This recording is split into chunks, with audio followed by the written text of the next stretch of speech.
Hi, and welcome to another episode of Lights, Camera, Clicks. We had some technical difficulties, but we're hopefully back on and running. My name is Matt. I am joined here today with co-owner of Ad House Advertising and Edit House Productions, Kim Smith. Welcome. Thank you. We're very excited to be doing this. Last time on our first episode, we talked with Mr. Smith. I know him well. You know him well, I yes.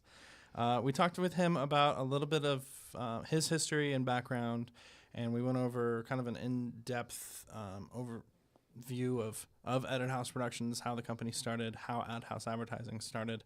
So I wanted to sit down with you and kind of get your backstory of how you came from growing up on ranches in South Dakota to your triumphs in advertising and creating one of the largest advertising agencies in New Mexico. So let's start from the beginning. Okay. Tell me about your childhood. Well, I lived in several states as a kid, usually on farms and ranches, or on the edge of a small town. So when I was about 13, we moved to South Dakota and bought a ranch that was about 800, 900 acres. And there was some cropland there, but also a lot of pasture land and a lot of cattle and a lot of sheep. At one point, we even had baby pigs that we raised, and those little things are so cute.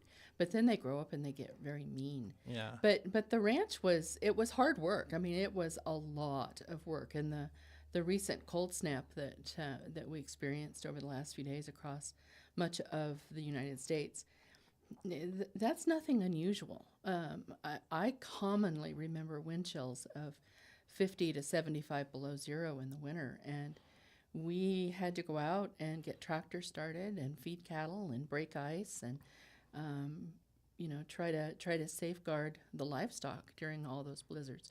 So there was a lot of hard work on the ranch, but it also taught me the value of hard work, of making sure that things got done. In that case, if you weren't careful, if you didn't follow through on something, it could have been a life or death situation, and that included people. Yeah. To make sure that when we went out to the barns and corrals, there were times that you had to make sure you were following ropes to make it to that destination. So Wow. it was an interesting time.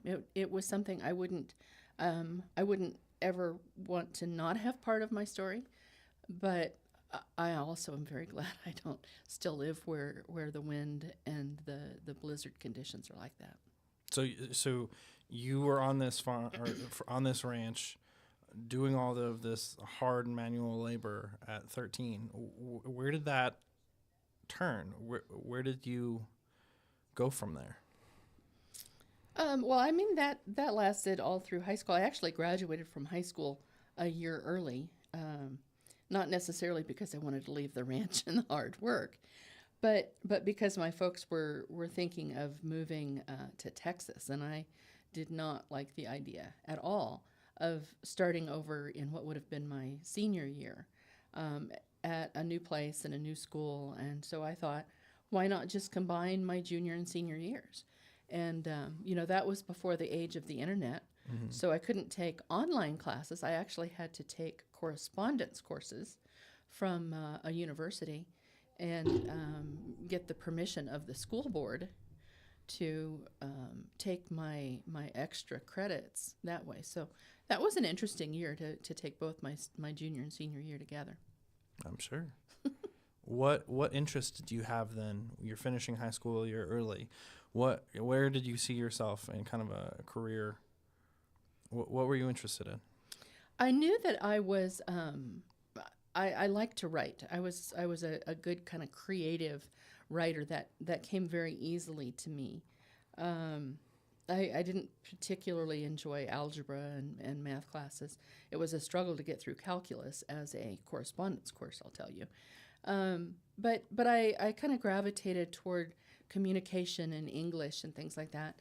And 5 of us from my high school actually took a a road trip, which I don't know how our parents ever let us do this, but we took about 4 or 5 days, 5 of us in one vehicle. We all lived, thank goodness, and we went and toured 3 or 4 different colleges across South Dakota. And one of my classmates was very interested in broadcasting. And so we went and saw the studio, what it was at the time, at the University of South Dakota, and talked to the head of the department. And it was like a light bulb kind of went off in my head. And I thought, boy, this is really cool. I never thought about, television and how everything for TV has to be written, whether it's news or commercials or the programming that we see on prime time. So you kind of came at that as a different perspective of not wanting to be on camera, but even then being behind camera and doing some of the writing. Well, at first I kind of thought maybe I did want to be on camera. Okay. Maybe in news or in weather and meteorology. I actually deliberately chose a minor in college of earth science, thinking that meteorology was kind of cool. Yeah. Definitely. And I enjoyed the bit of news that I was involved with, but that was still in the college level. I sort of became the news director of our daily 30-minute live newscast that we produced through the university that went out over the cable access channel. And so all of the journalism students were, as they advanced in their college classes, would become reporters. And as I kind of advanced, and by that time, a whole new studio and production facility had been built at the university, and it was really very cool. And so they offered me a teaching assistantship if I would stay, and I'm like, well, yeah, absolutely. So you're running basically a TV station at that point. The news side. The news side. Are you competing with other, NBC, ABC affiliates out in South Dakota at that point still? Or? No, I mean, Vermillion, South Dakota, where the University of South Dakota it was at least a town of 10 or 12,000 people, and half of that was college students. There certainly were TV markets, from Sioux Falls and Sioux City that were the primary stations there. Yeah. But this was all broadcast on a cable access channel, although we would certainly hear from people in the community. I mean, we covered it as if it were a real TV news department. And so if a store was opening, that might become a news story. And we would hear about things like that from the community. So it kind of gave me a sense of the power of television. And that is something that over time really fascinated me. Yeah. To see the power of mass communication. And, before the age of the internet and streaming, 30 years ago, it was a very different world in television and in communication. And it was the power of what drew us all together. One of my first memories involving television was the moon landing, the very first moon landing. And we never had a TV before that. And my dad went out and bought a black and white TV. Now, I think there were color sets by then. Yeah. But he wasn't going to spend the money on color. And so to see that. Yeah. And then to begin to realize that the things that were happening around the world, I remember Walter Cronkite giving the news, and each night giving the casualty count from the Vietnam War. Wow.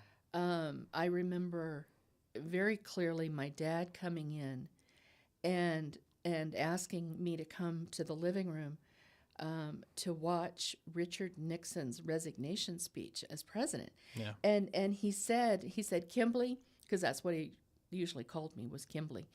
He said, you need to see this. This is a record moment in American history to have a president resign. And so that sense of how television gave us all our information and pulled and us it really, together. it really brought people together. I think nowadays it's much more commercialized and focused on what can be sold, but television started as, I think, a way to really bring people together. Absolutely. I mean, And I think it all kind of started to change in the 1980s as cable news networks began, and they began to be very polarized. Yeah. And the programming was very polarized. And I'm not sure I don't think that's been a benefit to us as consumers of information. We are here with co-owner of Ad House Advertising and Ad House Productions, Kim Smith. If anyone has questions for Kim, we will be taking those at the end of today's episode. So go ahead and send those, and we'll answer those at the end. So you're running a news program in South Dakota. How did you get from there to where you are now? What was the next step? Pardon me. The next step, when I finished my master's degree, having kind of run the news station in the university and worked with undergrad students, I thought that was pretty cool. I enjoyed that. I loved moments where a student kind of, you can almost see it in their eyes, where they kind of get something. It just locks in. And so I applied at several colleges around the Midwest as an instructor. And lo and behold, right out of grad school, but with several years of experience working in radio news, I kind of left that part out, I was offered a position as an instructor of radio, TV, film at Fort Hays State University in Hays, Kansas. What year was this? This was the fall, the 1984-85 school year. Okay. And as I recall, I was 22 years old. And I had been working at the radio station on campus, actually since I was 17, because I went to college early. Yeah. And so I had several years of experience, but I was 22 years old. And it was a little hard because there were students in the classes that some were older than I was. And one very clear memory is a gentleman who, after class one day, said, "Let's get one thing straight. I'm 37 years old, and I know more than you." Wow. And I'm like, "Oh." And I said, "Well, I'm sure you do in a lot of things, but when it comes to this particular class, I'm hoping you learn a few things, and I'm sure you'll let me know if you do or don't." Yeah. Like, what am I going to say? Yeah. Wow. So you're transitioned into teaching. Can you tell me a little bit about how you met Ed and how that all came together? Well, we actually met in a hospital room. Oh. The director of the radio, TV, film department, as soon as I had arrived in Hays, Kansas, I was told that he was hospitalized with a collapsed lung. And so I went to the hospital to see him. Yeah. And Ed Smith was there. And Ed was in his final semester, I believe, as a grad student, and he was going to take over some of the director's classes. Okay. And so that's how we met. It was just kind of a happenstance, and had no idea that this was going to be somebody that I spent the rest of my life with. Yeah. Was the director okay? Did he come out of the hospital? He did. He recovered from the collapsed lung. Came back to teach, and I was there in that radio, TV, film department for 2 school years. Wow. So how did you get out of teaching then and into your next role?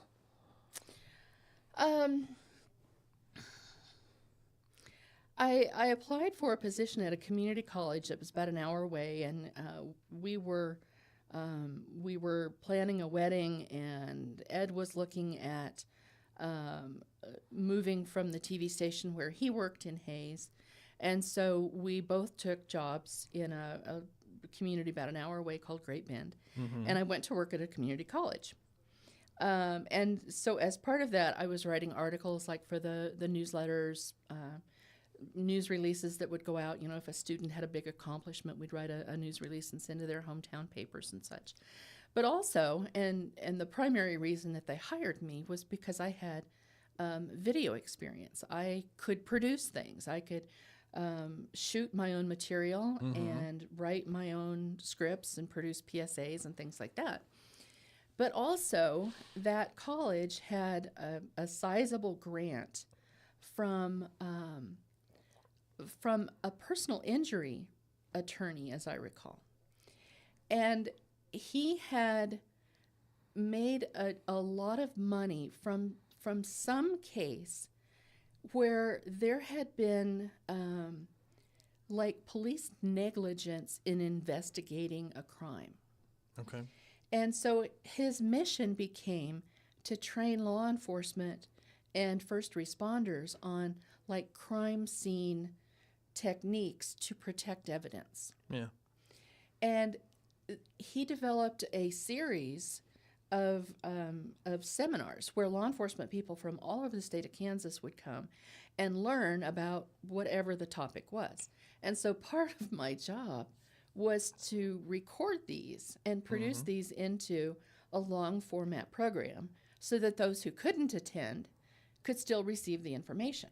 Wow, that sounds very familiar, like a client we have. And it was very interesting, and it was very gruesome because there were lots of details and lots of photos of the horrendous things that can happen in violence, in crimes, and it was intense. And you know, part of my brain could go, this is really cool, because I'm making something to train people and improve society. Yeah. But then about the time that I became pregnant, I'm like, I can't do this anymore. This is too much. And so that's why about 2 years there. And by that point, actually, Ed had been transferred to the TV station, the hub in Wichita. And he was working in Wichita while I was still working in Great Bend the last 2 months that I was pregnant. So that was interesting. I actually had to page him and say, honey, I need you to drive home that 2 hours because I'm going into labor. Oh. And he had to leave a production and drive through construction zones where they're waving him down through the ditch to get him on his way. Oh, wow. So that was interesting. So we ended up in Wichita. And we were there for 6 years. Is that where you met Joel? How did you meet Joel? Yes. Our dear friend Joel Nolette was at the TV station where Ed worked, and we've known Joel now for decades. Yeah. So you guys worked at that station there in Wichita, or Ed did, for 6 years. What made you move to New Mexico? Well, so while we were in Wichita, I opened my own agency, and I always kind of want to put that in quotes. Like, I was a baby agency. I was doing some things for clients, newsletters and print pieces and things, and then I would do quite a lot through the TV station. Their salespeople would want somebody to help produce a commercial, and so I'd get to know that business. I got started with Rent-A-Center and Pizza Hut, producing long format and training videos and things like that. That's huge. And that was kind of your first introduction to TV, because you would go on shoots with me when you were as young as 2 weeks old, or we'd be in an edit session and you'd be in a playpen while Ed and I worked on the project. But also it gave me a lot of time to, be a mom. Yeah. And and that was needed because Ed was often working 60 to 80 hours a week. And he was contracted. There wasn't any place else in Wichita he was going to be able to go. And we just kind of got tired of the grind that television takes. Yeah. Because, television is kind of like, it's a countdown. It's a clock that never stops. And when a newscast has to happen, there have to be people there to run it. Yeah. And when, and then you deal with equipment issues and breaking news issues. You go live at 10 o'clock, not 10:03. Theoretically, unless you've got an equipment problem, and then you have to figure it out. Like this morning. Yes. So we kind of looked at it and went, maybe it's time to step away from television and this consuming entity that was keeping Ed away from home way too much. Mm-hmm. And by that point, in about 1994 or so, my mom and dad had moved to Rio Rancho, and Ed's mother and grandmother had left Kansas and moved to Rio Rancho. Wow. And so it was like, we're 13, 14 hours away from family. Mm-hmm. And the only way that's ever going to change is if we're not tied to 2 weeks a year of vacation and an 80-hour work week. And so Ed actually studied for his real estate exam because my dad was a commercial, he was in real estate, farms and ranches more than anything. But he owned a company, and we had talked with him and my mom. And so Ed and I kind of decided, well, let's go down this path of controlling our own destiny. Absolutely. And so he flew to New Mexico, passed his real estate licensure test on his first try, came back to Kansas, and we began to make plans to move. And I think that took a lot of people by surprise. Yeah. But we arrived in New Mexico on Memorial Day weekend in 1995. And you were in Rio Rancho, correct? But then moved to Roswell and then moved back. Well,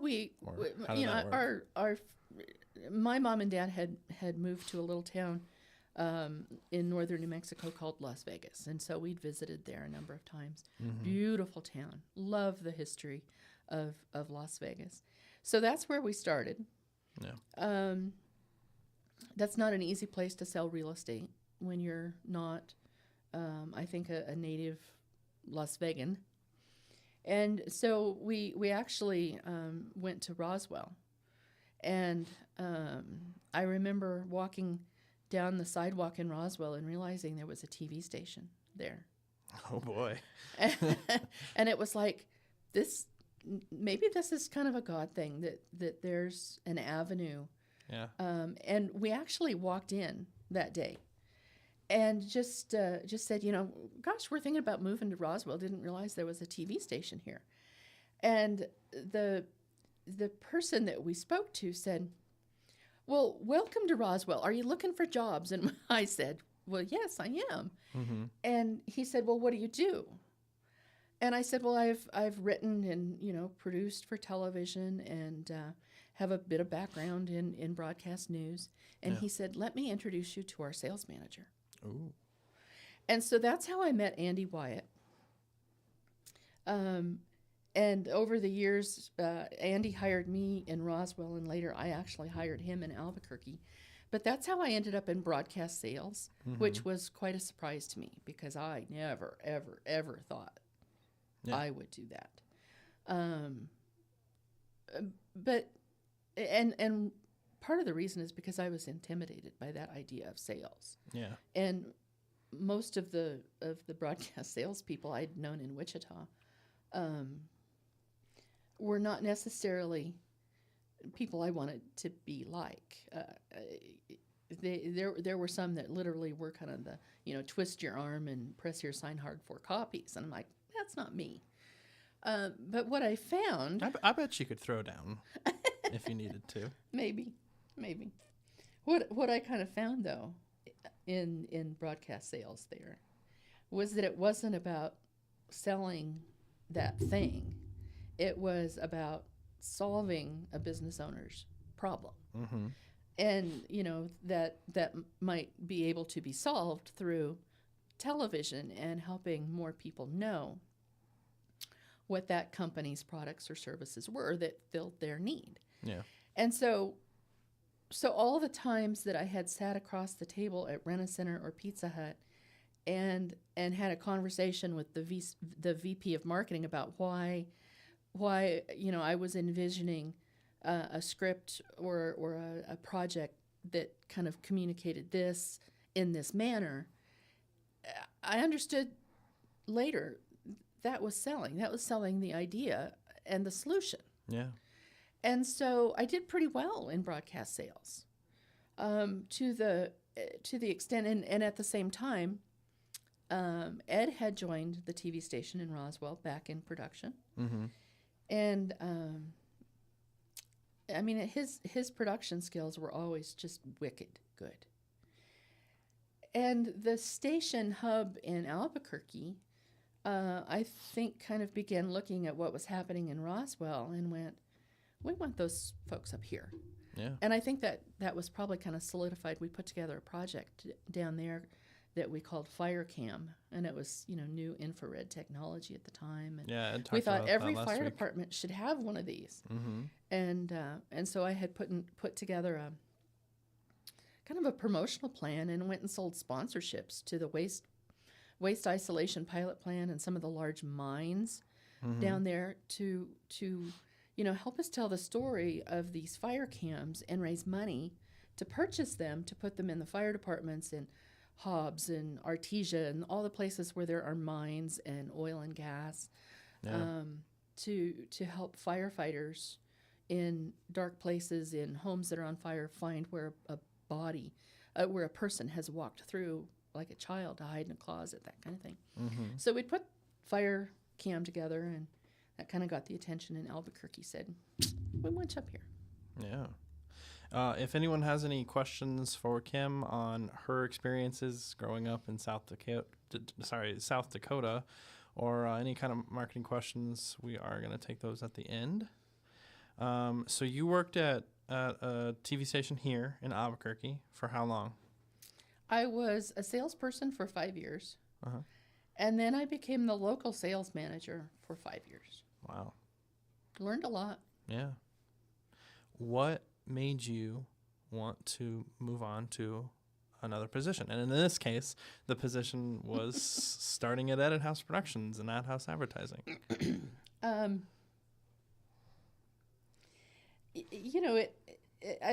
referred earlier to that power of communication, and the thing I saw often in the sales side of things is the power of a well-planned commercial Mm-hmm. and a well-bought media schedule, to help increase a company's business. And I loved that. I loved seeing that something that could be created could drive traffic in and improve a company's revenue. But over time, as a sales manager, the corporate philosophy, to me, was becoming just get the sale. Yeah. Increase the revenue. And I mean, we had years that we increased revenue by 12-18%. Wow. It was huge growth. And, the station had started out as the internal saying that I remember hearing was a 4th place station in a 3-place market. Wow. I remember, having extended conversations with the media buyer for McDonald's, trying to get our news product bought. And I remember her saying, you don't have a 3 in your late news in my demo, and I cannot buy you until you do. And Jeez. the station was making great strides at that time. Bill Anderson came in as the new general manager. I think his his philosophy and his leadership changed that station. But there was still a corporate owner, and I just kind of got to the point of questioning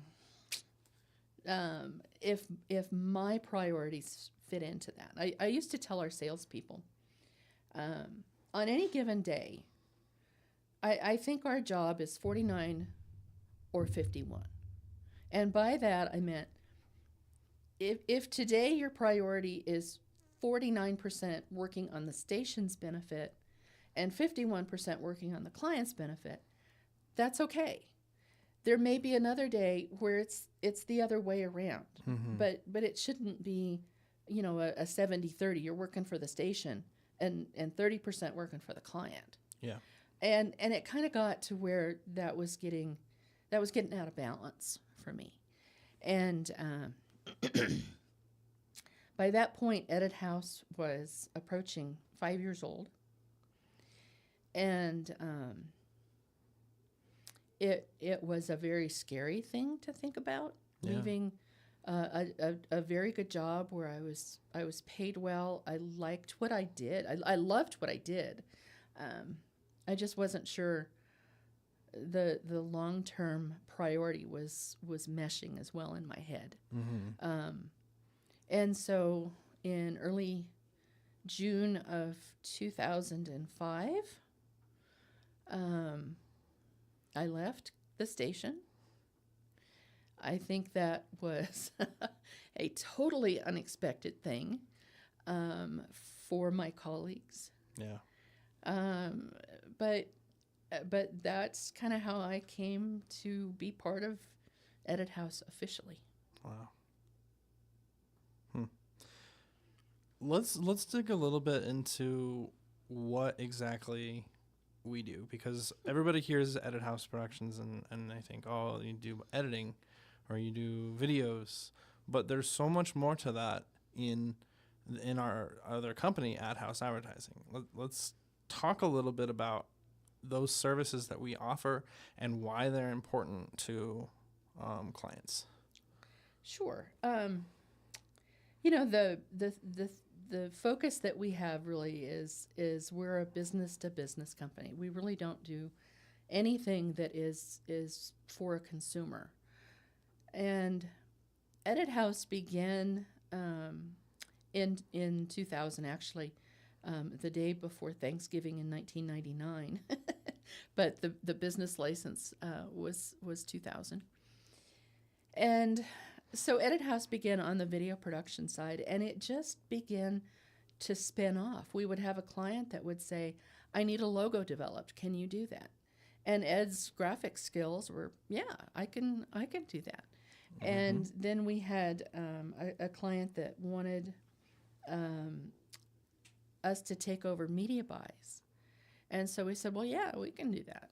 And so the breadth of the company expanded greatly in those first 5 years. And then when I joined it expanded even more. And so really we are what the industry would call a full service advertising agency. We provide the scope of what a business client might need for their business marketing. And in 2007, we actually ran our first digital campaign. It's hard Google, to think right? that it was that long ago. Yeah, our first Google search campaign. We began to develop websites because we realized that most websites are not built to really fit what digital marketing needs. And so we kind of realized early on, I think, that the broadcast world was going to change tremendously. Once Google search came out and you could go to the internet and type a question or a keyword query in and get back all this information, it's like, holy cow, is this going to drive a change in television and how people receive information and how they shop. And so we really wanted to master that and kind of set off down the path of digital advertising, and today that's become the key part of what we do. That's a foundational part for most companies that drives new business to them. Mm-hmm. So that's a huge thing. It's interesting because over the last almost 25 years now, Edit House and Ad House just continue to evolve. Mm-hmm. We're continuing to add new services.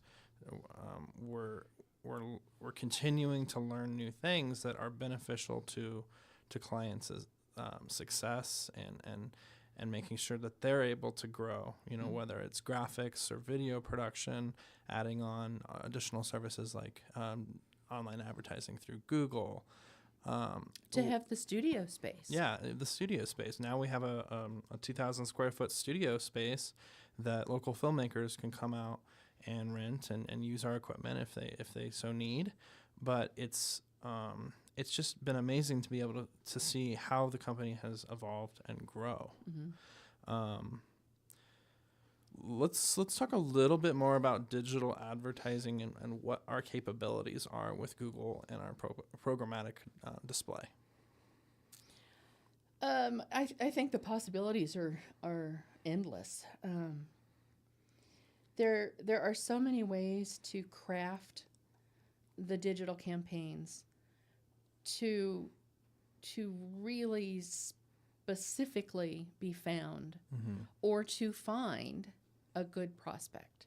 A search or the pay-per-click ads on Google are more, about being found. Yeah. And I think that's just an ongoing thing that we continue to try and master, because Google changes things all the time, and not necessarily for the benefit of their advertisers at Mm-hmm. all.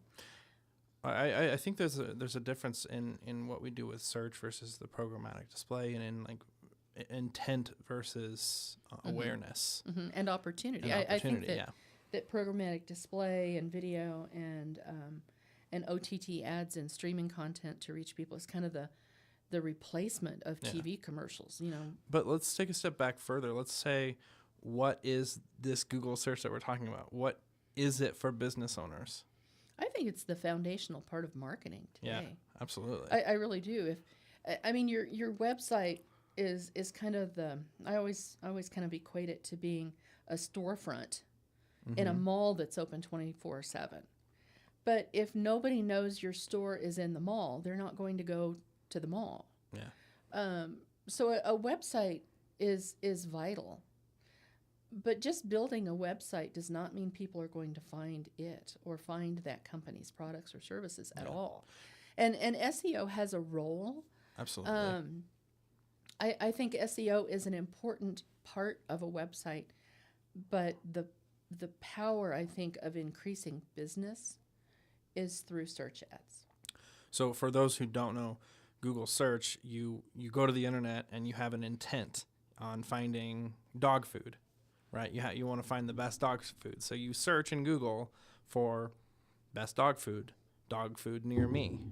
And advertisers, our clientele, were able to place ads in Google search, the search ads that come up on the top that say, buy here. Here's the best dog food. And so that is, when we're talking about intent, that is like a direct way of getting clientele's conversions and the idea that intent leads somebody right to your website is just awesome. Yeah. But depending on how the ad is written,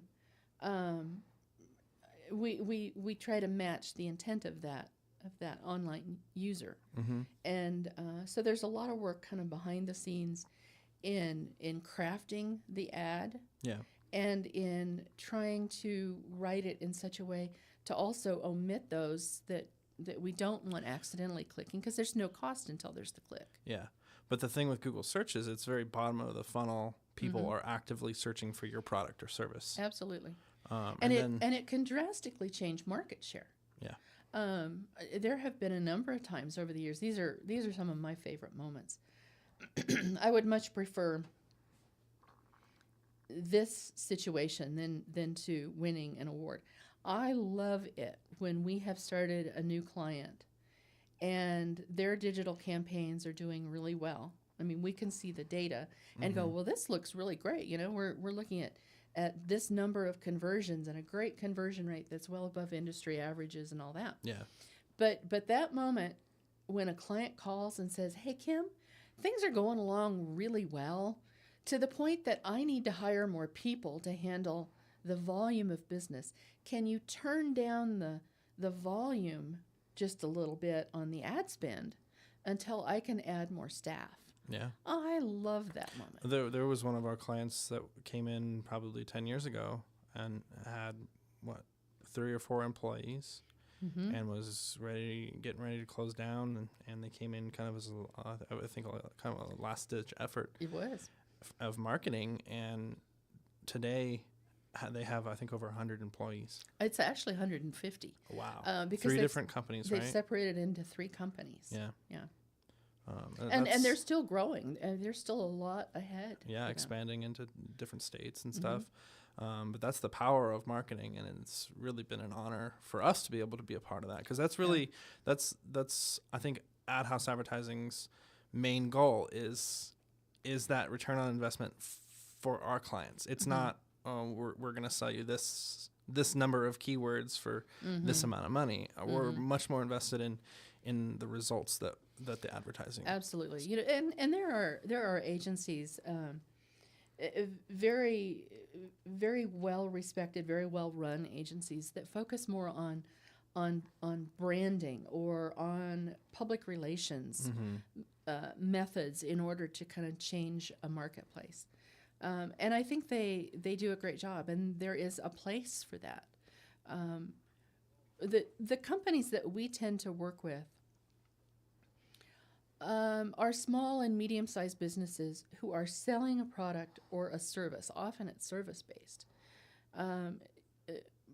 Branding's important, but they need customers. Yeah. They need clients. And I think that's where we just really have found the expertise. We look at, where are you and where do you want to go next, and how are we going to help you get there through tangible things. And through I think Google we do search a really great job at the digital marketing side of it. Absolutely. So there's the intent-based search with Google of people actively trying to find your service or product. And then can we talk? We have about 5 minutes left, but can we talk a little bit about what the programmatic is and how that differs from and kind of a stance of this is brand new. What is this? What is programmatic advertising? So imagine that you go to a website, and it might be a local news station, or it might be ESPN.com or HGTV.com. Most websites today that are not a private business have ad space built within them. And so, HGTV has ad space along the top and the sides of their website. And they try to sell their own ads in that to their advertisers. Yeah. But all of the extra is available for other advertisers. And we'll think about how many millions of users are going to HGTV.com. Yeah. And so the ads that are placed there are usually called banner ads or display ads.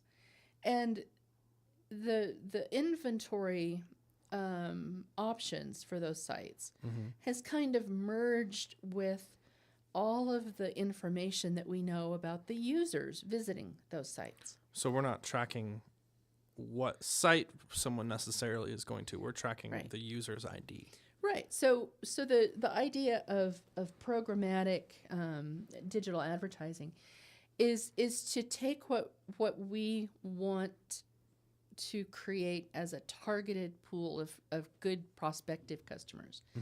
And that might be by household income or geography, or are they parents of school-aged children? Do they have a history of purchasing cruises, for example? There's all kinds of things that is known about us from our purchase history, our shopper loyalty programs, our credit card purchases, where we live, what we do.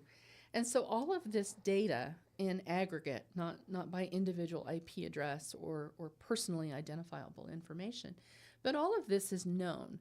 And so we can set criteria for what we want as a pool of prospective customers and build that and then direct that banner or display ad to that group with very fine granularity, very fine. And so that is very different from search. The intent is not the same. These users are up the funnel a bit. They're good prospects. They may be in market. If someone is looking for a vehicle, or if you go to a website for a cruise company, that tells the internet world you're in market for a vehicle or a cruise. And so you're going to be targeted with those display ads. You bet. Oh, yeah. And in a very short period of time. And then, there's remarketing, there's ways to touch people with video ads, both in websites, kind of in stream, or through streaming platforms. We insert ads on Hulu and Apple TV and Sling and all kinds of things. All but the it broadcast. still is directed to the type of person that we want. And that's really become a big change. Where broadcast, that ad is going to everyone who's a viewer of that program. And, maybe 10% of them might be in market for a particular product category. The difference in online is we can be fairly certain that we're approaching like 90 to 100% accuracy. This person is in market. Yeah. And so the waste of ad dollars is practically nothing. Well, and then we're able to track conversions and all kinds of metrics.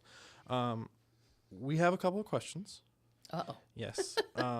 First, I just wanted to say that if you or your business needs any help with marketing, advertising, ad house advertising, you've heard can do everything from videos, commercials, documentaries, to graphic design for business cards, flyers, everything print related. We're doing website development, SEO. We're doing reputation management. I couldn't think of it. Through like reviews and responding to reviews. And then we're also doing online advertising through Google and then programmatic display. Let's get to some questions. We have just a couple minutes left. I have an interview I have to go do with someone. We're adding another person. We're expanding. With that, also, if you are interested and an actor, we have an open casting call for an upcoming commercial with a injury attorney here in New Mexico. So if you are check our Facebook page. Check our Facebook page for all that information. So let's get to some questions. First, my question: how did growing up on a ranch in South Dakota, what part of that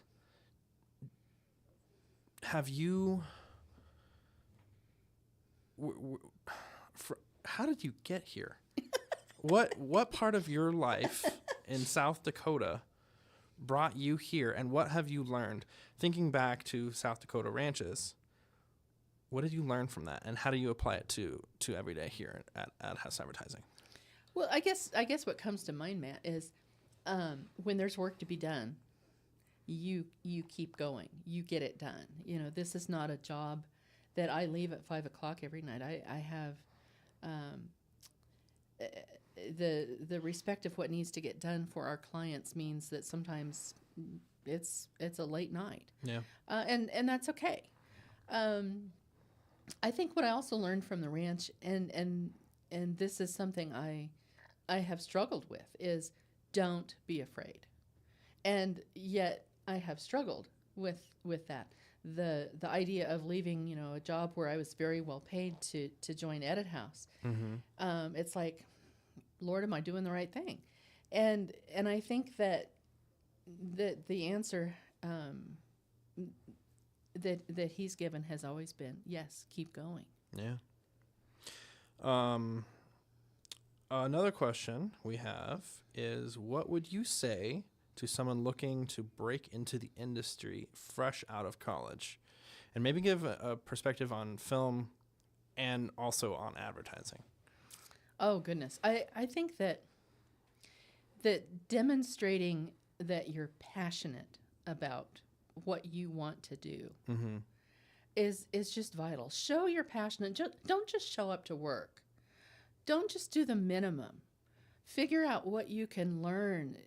Be learning all the time. Yeah. This industry, particularly on the advertising side, is just changing faster than you can fathom.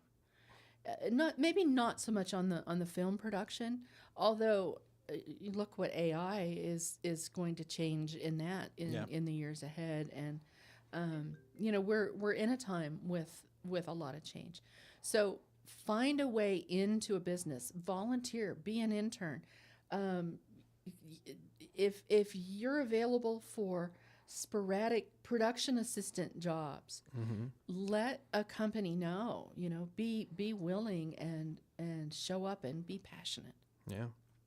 Our last question is, what is your favorite thing about working at Ad House Advertising and Ad House Productions?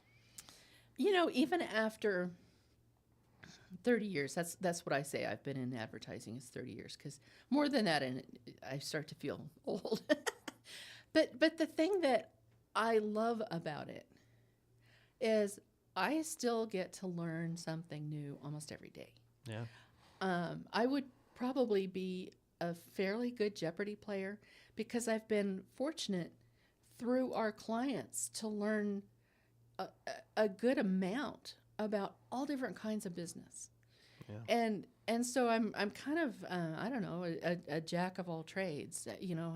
I think it's kind of unusual to be able to produce long format documentaries, which is one of the things I love most. I love that long format storytelling, kind of the historical side, or how a person or a company evolved. I love that storytelling. But to learn something new and take on a new project, take on a new client, and see that client growth and success, that's what I love. That's awesome. Thank you so much for joining us, Mrs. made it Kim through. Smith. You did great. This has been another episode of Lights, Camera, Clicks, produced by Edit House Productions. We're very excited that you were able to join us today. We will be producing more of these in the following weeks. If you have questions or comments or ideas, topics that you want us to cover, send us an email. You can reach us at info@edithouse.net, or you can comment on YouTube or Facebook. So thank you again. Thank you, Matt. It wasn't terribly painful. No, this was fun. All right. Well, thanks again, and we'll catch you next time on Lights, Camera, Clicks.